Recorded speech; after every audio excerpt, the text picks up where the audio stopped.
Seniors Alert! Malaking pagbabago sa SSS pensyon ang paparating simula Pebrero-Marso 2026. Kung ikaw ay 6 na pataas, huwag palampasin ito. Maaaring tumaas ang iyong buwanang pensyon ng libo-libong piso at may bagong updates na dapat mong malaman ngayon bago ka pa mahuli sa benepisyo. Sa video na ito, ibabahagi ko ang lahat ng detalye tungkol sa bagong pension rate. Sino ang makikinabang at paano makukuha ang buong benepisyo? Kaya manatiling kasama hanggang sa dulo para siguraduhing makuha mo ang tamang impormasyon. At bago tayo magsimula, i-click na ang subscribe at pindutin ang bell icon. Dahil dito sa channel, lahat ng updates tungkol sa SSS pension at mga benepisyo ng senior citizens sa Pilipinas ay makikita mo tungkol lang sa atin at sa ating kinabukasan. Hindi mo na kailangang maghanap sa iba. Dito mismo lahat ng kailangan mong malaman ay sasabihin ko sa iyo step by step. Magandang araw sa inyong lahat. Kung isa ka sa mga senior citizen o may kamag-anak na apektado ng bagong pension updates, siguradong hindi mo gustong palampasin ang impormasyon na ito. Napakalaking pagbabago ang paparating sa 2026 at ang bawat detalye ay mahalaga para sa inyong kinabukasan. Sa video na ito, tatalakayin natin ang lahat mula sa bagong pension rates, kung sino ang kwalipikado, paano at kailan matatanggap ang benepisyo at kung paano masisiguro na makukuha ninyo ang tama at buong halaga ng inyong pensyon. Kaya manatiling nakatutok at siguraduhing hindi ninyo palalampasin ang bawat impormasyon dahil ito ay makakaapekto sa inyong buwanang kita. Simulan natin sa pinakapayak ngunit pinakamahalagang detalye. Ang bagong pension rate para sa lahat ng senior sa bansa ay magkakabisa simula Pebrero hanggang Marso 2026. Oo, tama ang narinig ninyo. Anuman ang kasalukuyang rate na inyong natatanggap, may malaking pagtaas na inaasahan sa inyong buwan ng pensyon. Para sa mga senior na may edad 60 na pataas, ito ay isang napakalaking tulong lalo na sa patuloy na pagtaas ng presyo ng bilihin, gamot at iba pang araw-araw na gastusin. Marami sa atin ang nagtataka paano ba ito makakaapekto sa ating budget at pang-araw-araw na pamumuhay. Napakaganda ng balita. Ang pagtaas na ito ay hindi lamang simboliko kundi totoong makikita ninyo sa inyong susunod na pension payment. Ngunit bago tayo sumabak sa eksaktong halaga ng bagong pensyon, mahalagang maunawaan natin kung paano ito kinukalkula. Ang gobyerno ay gumagamit ng formula na isinasaalang-alang ang inyong edad, haba ng serbisyo at kontribusyon sa system. Ibig sabihin, bawat senior ay may personalized na rate na naaayon sa kanilang aktwal na kontribusyon at kasaysayan ng pensyon. Sa ganitong paraan, walang senior ang mapag-iiwanan at ang bawat isa ay makakakuha ng patas na benepisyo. Hindi lamang ito simpleng pagtaas. Ito ay resulta ng maingat na pagsusuri ng pamahalaan upang masiguro na ang bawat senior ay may financial security. Marami sa inyo ang nag-aalala kung paano makukuha ang bagong pensyon. Ang proseso ay magiging simple at diretso. Kung kayo ay nakarehistro na sa SSS o GSIS, automatiko ninyong matatanggap ang bagong rate sa inyong regular na pension payment. Hindi na kailangan pang magsumite ng karagdagang aplikasyon. Ang layunin ng gobyerno ay mas mapabilis ang proseso at maiwasan ang anumang delay upang ang bawat senior ay makapagplano ng kanilang pang-araw-araw na gastusin ng walang abala. Para sa mga hindi pa nakarehistro, ngayon na ang tamang panahon upang gawin ito upang hindi mapag-iiwanan sa benepisyong ito. Isa pang magandang balita, ang pagtaas ng pensyon ay hindi limitado sa isang grupo lamang ng senior citizens. Ang lahat ng kwalipikado mula sa pinakamababang edad ng pension eligibility hanggang sa pinakamataas ay makikinabang. Ibig sabihin, walang sino man sa mga seniors ang maiiwan sa likod. Ang layunin ng programang ito ay malinaw. Bigyan ang bawat isa ng pantay at sapat na financial support upang makayanan ang kanilang pang-araw-araw na pangangailangan. Sa panahon ngayon na ang cost of living ay patuloy na tumataas, ito ay isang malaking tulong at maipagmamalaki natin na may ganitong programang sumusuporta sa ating mga seniors. Sa susunod na bahagi, pag-usapan natin ang eksaktong halaga ng bagong pensyon. Bagamatang kabuuang pagtaas ay maaaring mag-iba depende sa kasaysayan ng kontribusyon. At iba pang factors, inaasahan ng dagdag na nasa libu-libong piso bawat buwan.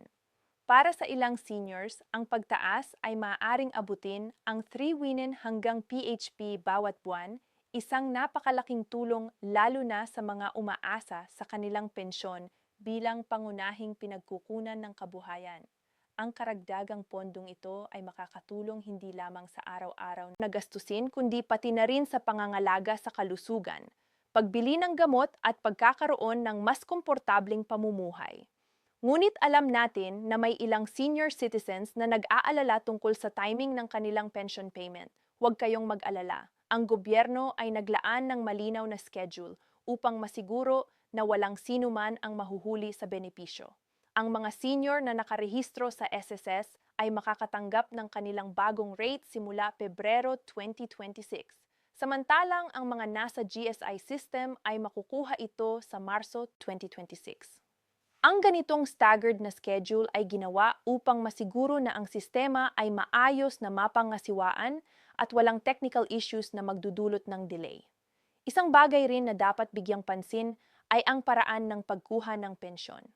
Para sa mga senior na gumagamit ng bank account, ang bagong rate ay direktang ide-deposito sa inyong account. Para sa mga umaasa sa cash pickup, ang authorized release centers ay magbibigay ng updated na halaga. Sa madaling salita, ang bawat senior ay makakakuha ng kanilang benepisyo sa paraang komportable at ligtas. Ang gobyerno ay nagsasagawa rin ng mga hakbang upang maiwasan ang anumang pagkakamali, kaya't mas magiging maayos ang distribusyon sa taong ito. Ngunit hindi lamang pera ang benepisyo dito. Ang bagong pension rate ay nagdudulot rin ng mas mataas na sense of security at peace of mind para sa bawat senior. Sa panahon ngayon na maraming uncertainty sa buhay, ang pagkakaroon ng tiyak at sapat na monthly income ay isang malaking kaluwagan. Ito ay nagbibigay daan upang mas ma-enjoy ang retirement years, makapaglaan para sa kalusugan, at makapaglaan ng suporta sa pamilya kung kinakailangan. Maraming senior ang nagsasabing ang simpleng pagtaas ng pensyon ay may malalim na epekto sa kanilang quality of life at ito ay totoo. Ngayon, pag-usapan naman natin kung paano masisiguro na makukuha ninyo ang tamang pension rate. Una, tiyaking updated ang inyong record sa SSS or GSIS. Mahalaga ito dahil anumang hindi pagkakatugma sa inyong datos ay maaaring makaapekto sa inyong monthly pension. Siguraduhing tama ang inyong personal information, contribution history at bank details. Pangalawa, regular na suriin ang inyong pension statement. Ito ay makakatulong upang makita agad kung may pagkukulang at mai-report ito sa tamang ahensya. Sa ganitong paraan, masisiguro ninyo na walang senior ang maiiwan o mabibigyan ng kulang na benepisyo. Mahalaga ring ipaalam sa inyong mga kamag-anak o kaibigan na may senior citizens sa bahay ang tungkol sa bagong pension rate. Sa ganitong paraan, lahat ay magiging handa at walang sino man ang mamumroblema sa pagkuha ng kanilang benepisyo. Maaari rin itong magbigay ng pagkakataon upang magplano ng maayos para sa mga darating na buwan, lalo na kung may mga gastusin tulad ng medical needs, utilities at iba pang mahahalagang bagay. Ang kaalaman ay kapangyarihan at sa kasong ito, ang kaalaman tungkol sa bagong pension rate ay kapangyarihan para sa financial security ng bawat senior. Isa pang aspeto na dapat pag-usapan ay ang epekto ng bagong pension rate sa ekonomiya ng bawat pamilya. Kapag ang mga senior ay may dagdag na pensyon, hindi lamang sila ang nakikinabang, kundi pati ang kanilang pamilya. Maraming senior ang nagbibigay suporta sa kanilang mga anak o apo at ang dagdag na pensyon ay nagbibigay daan upang mas mapabuti ang kabuhayan ng buong pamilya. Kaya't ang pagtaas ng pensyon ay may multiplier effect sa ekonomiya sa maliit na antas na nagbibigay ng positibong epekto sa komunidad. Sa kabuuan, ang bagong pension rate para sa lahat ng seniors simula Pebrero-Marso 2026 ay isang napakalaking hakbang para sa financial security ng bawat isa.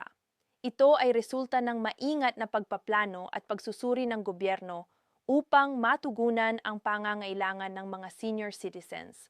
Ang bawat senior ay makakatanggap ng sapat na benepisyo na tutulong sa kanilang pang-araw-araw na gastusin kalusugan at quality of life. Huwag palampasin ang pagkakataong ito upang masigurong kayo o ang inyong mga mahal sa buhay ay makikinabang sa bagong pension rate. Bago tayo magtapos, nais ko kayong hikayatin na i-share ang video na ito sa inyong mga kaibigan at kamag-anak na senior citizens. Ang impormasyon ay mas kapakipakinabang kapag ito ay naipapasa sa mas marami. Siguraduhing sundan at isubscribe ang channel na ito dahil patuloy naming ibabahagi ang lahat ng updates tungkol sa pensyon, benepisyo para sa seniors at iba pang mahalagang balita na makakaapekto sa inyong financial security. Sa pamamagitan ng pag-subscribe, hindi ninyo palalampasin ang anumang mahahalagang balita at makakasiguro kayong laging updated. Maraming salamat sa inyong panonood at huwag kalimutan na ang bagong pension rate ay simula na ng mas maginhawa at mas ligtas na retirement para sa lahat ng senior citizens. Sa bawat buwan, sa bawat benepisyo, ito ay para sa inyo at sa inyong kinabukasan. Manatiling handa, manatiling maalam at samahan ninyo kami sa susunod pang updates upang masiguro ang mas ligtas at mas komportabling buhay para sa lahat ng seniors.